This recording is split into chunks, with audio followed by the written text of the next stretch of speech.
Can diplomacy pull the Middle East back from the brink, or will another spark ignite a catastrophic new war? This is the urgent question facing Iran, the United States, and the Gulf states, as tense negotiations unfold under the shadow of imminent military escalation and economic turmoil. The stakes could hardly be higher.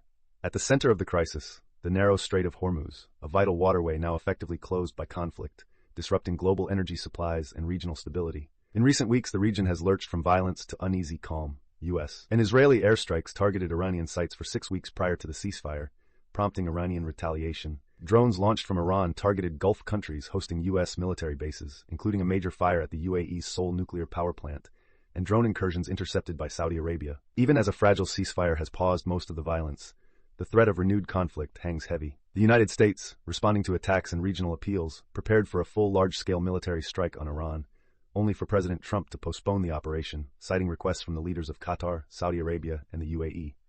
This diplomatic scramble reflects just how close the region has come to open war. On Monday, Iran made a new proposal, seeking to end the cycle of escalation. The deal under discussion includes a long-term suspension of Iran's nuclear program, the transfer of highly enriched uranium to Russia, and a phased reopening of the Strait of Hormuz. Gulf leaders believe a deal is close, requesting a delay of 2 to 3 days to allow talks to progress. The U.S., for its part, has reportedly agreed to waive some sanctions on Iranian oil exports during negotiations, though this has not been independently confirmed and remains firm. There must be no nuclear weapons for Iran, and U.S. military leaders have been instructed to remain prepared in case diplomacy fails. Yet deep divisions remain. Iran insists the Strait of Hormuz should remain under its management and has suggested imposing permits or tolls on shipping, a proposal the U.S. has rejected, emphasizing that free navigation is non-negotiable. Iranian officials present these measures as necessary for their security, while Washington argues that any restriction on Hormuz would threaten global markets and international law. The Gulf states, caught in the middle, urgently want to avoid a wider conflict that could devastate their economies and societies. Every day that the strait remains closed, the economic pressure builds. Oil, gas, and fertilizer shipments are disrupted. The U.S. is blockading Iranian ports and has redirected 85 commercial vessels since mid-April, deepening Tehran's economic crisis, with inflation soaring and basic goods in short supply.